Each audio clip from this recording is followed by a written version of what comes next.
So I want to switch over the gears a little bit because you do a lot of work on Q. And what is the process? People want to know how do they? Because a lot of people are looking at Q and just like, where are they getting this from? Yeah, Where's it where happening? does this come from? Yeah. Well, so what's the process for scholars and how do they decide on what on the Q sayings are? Okay, so Q is a hypothetical document. That is, we don't have a papyrus copy of it, but it can be reconstructed, or it is reconstructed from what you can think of as the two successor documents that used it. That is Matthew and Luke, and at least on the two document hypothesis, which is still by far the most common way of thinking about the literary relationships among the three Gospels. Mark is the earliest and the source, the literary source that Matthew and Luke used in order to construct their Gospels. But Matthew and Luke very clearly had a document that is not Mark, because Mark does not contain most of the stuff that Matthew and Luke share. And that document, because we don't actually know how it called itself, we call it Q, which simply means that is the initial for the German word Quelle, source. So the way I kind of explain this to my students is that you can think of Matthew and Luke's literary composition on the analogy of two different authors who had, let's say, a narrative biography of Socrates, and they had a collection of sayings of Socrates. And Matthew and Luke, or these two hypothetical editors, then were decided that they were going to combine those two sources, a narrative of Socrates and his sayings, into a more comprehensive biography. And they did that. So that's essentially what Matthew and Luke are doing. They've got two literary sources. They've got the Gospel of Mark, and they've got this other document, which is principally sayings of Jesus, and they combine them.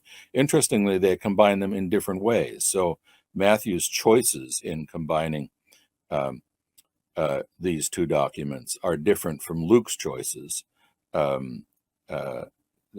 Matthew has a stronger tendency to conflate sayings, that is, take a Q saying and join it to a Markan context, whereas Luke has more the tendency to edit a chunk of Mark for a while and then switch to a chunk of Q, and so you get we call it chunking.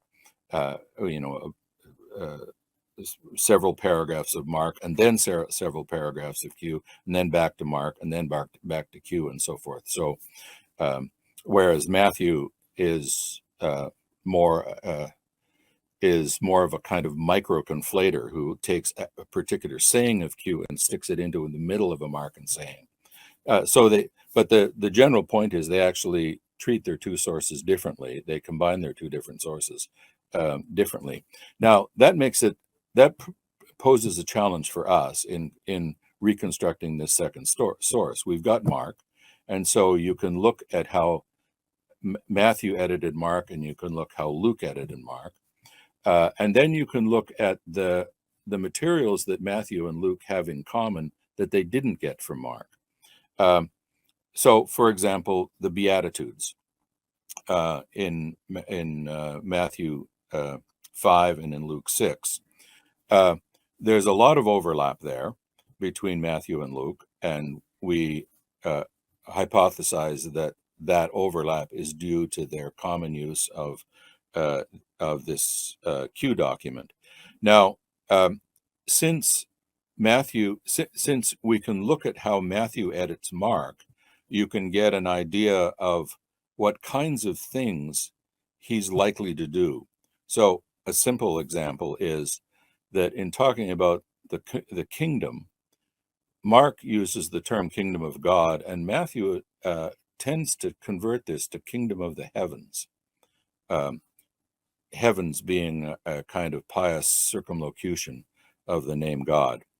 So when you see Matthew repetitively doing this, and then you see in a Q context where Matthew has kingdom of the heavens and Luke has kingdom of God, we would assume that probably what's happened is that Matthew has also taken a Q saying which had kingdom of God and did what he normally does with Mark as well and convert that to kingdom of the heavens. So in other words, you use the comparison of Matthew's treatment of Mark and Luke's treatment of Mark as a way of arriving at a set of, let's call them editorial policies that both writers have. And so when you see one of those editorial policies showing up in the Matthew-Luke material, then you can say, well, that's perhaps Luke doing the changing or Matthew doing the changing. But the procedure itself, I don't know if this is going to come off if I show it to you. Yeah. So this is the critical edition of Q. Let me see. There we are. So what the critical edition of Q does is it offers some columns that allow us to compare closely Matthew and Luke's reading, and we've also added the Gospel of Thomas, where there's a Thomas parallel. Oh, and wow. so you can read across the page. There's a Markan column as well. So you have Matthew, Matthew, Luke, Mark, and Thomas. The Markan column is usually empty because there's no Markan saying at all. But so you can compare Luke's wording, Matthew's wording, and if you've got Thomas or something else that's a parallel, you can compare them.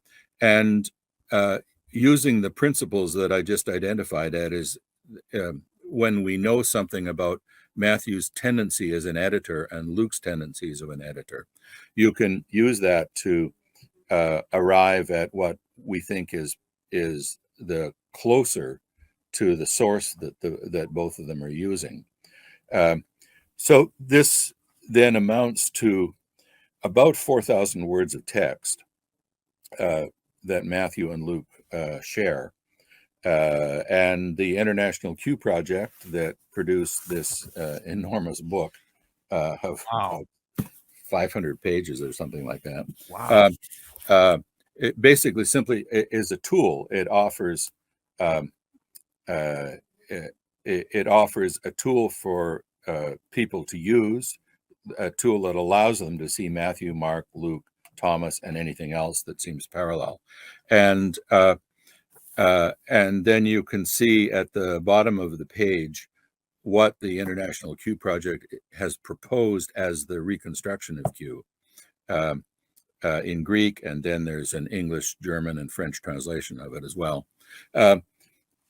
So it gives the reader an idea of what the IQP has thought probably is the more likely reading of Q. And as I say, this then amounts to about 4,000 words of text, or if you convert this into verses, something like 230 biblical verses.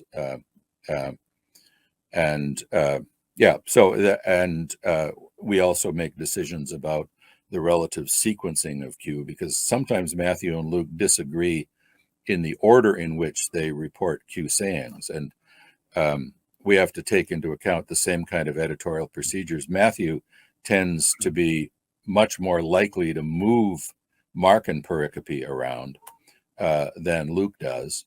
And that perhaps suggests that Matthew is more likely to move to that Matthew is more likely to move Mark and pericope around, that is, relocate them sequentially for his own purposes, than Luke is. Luke tends to take Mark in the order he finds it. And we suggest again that likewise Matthew is more likely to move Q stuff around sequentially, and Luke more likely simply to take it in the order in which he sees it. So that allows us to come up with at least a kind of provisional sequencing of Q sayings. Now, this wasn't in the questions list, but I just thought of it. When does because Thomas is kind of a sayings document in its own right. Yes. When does that come along? And is that a later text, or is this around the same time? That's really hard to know. The advantage we have with Q is that it has to be earlier than Matthew and Luke because they both use it. Now, dating Matthew and Luke is itself not an easy job. Matthew is usually dated sometime in the 80s or the 90s, and Luke now in the early 110s or something like that. So Q has to be earlier than those two.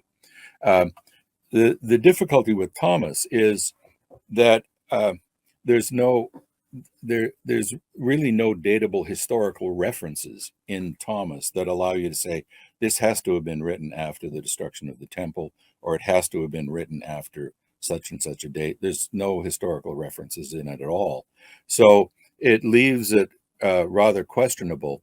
The earliest manuscript that we have of Thomas is about the end of the 2nd century, but that's actually no different than our earliest manuscripts of Matthew, also at the early end of the 2nd century. So the earliest attestation doesn't really help you date it any more than it does with Matthew and Luke. So the datings, I mean, scholars have usually said for Thomas sometime in the 2nd century. That's 100 years, right? Yeah. That's pretty vague. And there's a few colleagues, John Dominic Crossan and others, who have suggested that Thomas is much earlier than that, sometime maybe as early as 60. It's really difficult to come up with a very convincing date for Thomas because, as I say, it doesn't have any pegs that allow you to hook it to a datable event. All that we can say is that it's before the 3rd century because that's when we first start getting manuscripts of it. And the full Coptic version is from Nag Hammadi, and the latest possible date for that is 348 because that's the dating of the kind of junk papyri that have been used in the Nag Hammadi codices to produce the covers. So you pull apart what's called the cartonnage, and you look at the junk papyri in there, and some of those have dates, and the latest date is in the middle of the 4th century. So obviously the Coptic version is produced sometime before the early 4th century, but that gives us an enormous scope, right? Right. The other issue that comes up with the Gospel of Thomas is, does it know the Synoptic Gospels? If for example, you could show that the Gospel of Thomas knows Luke or knows Matthew, then you would have an earliest possible date for its composition. And that debate has sort of gone back and forth. I think I'm one of those people who think that there's at least some sayings in the Gospel of Thomas that show no dependence at all on the Synoptic Gospels.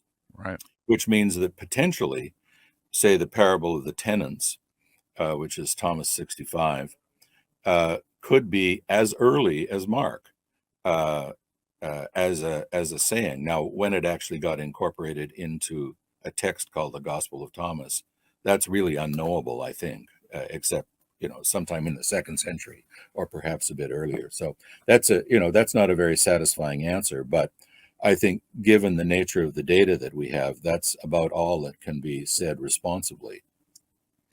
Yeah, because I mean, a lot of the questions I'm running into with people that I think are good questions is like, we date Paul before these Gospels, and some people say 40s, some people say 50s and 60s. Mm-hmm.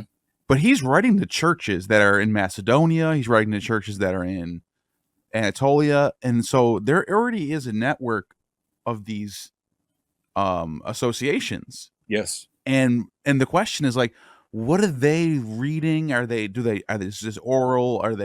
What do they know about Jesus? What do they believe about it? It's like Paul doesn't give us that much. He just sort of is. Well, it comes off as like a real letter, actually, because it makes me think that it's a real letter, because it's just so like random on some places. That you Yeah, agree? absolutely. And in fact, Paul never mentions the miracles of Jesus.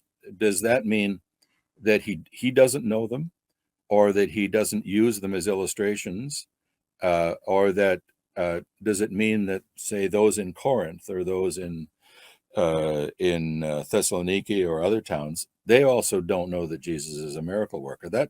See, if he doesn't say anything, then it's very difficult to be certain about either what he knows or what his correspondents know as kind of common knowledge. As you Right. indicated just at the beginning, of course, Paul is not going to repeat information that he already knows that his recipients know. You don't do that in a Yeah, letter. that's exactly. But that leaves us with a real problem. Um, he does cite a few sayings of Jesus, and he attributes them to Jesus. So the saying on divorce is attributed. He says he's got this from the Lord. Now that's a saying that shows up both in Mark and in Q, the prohibition of marriage after divorce.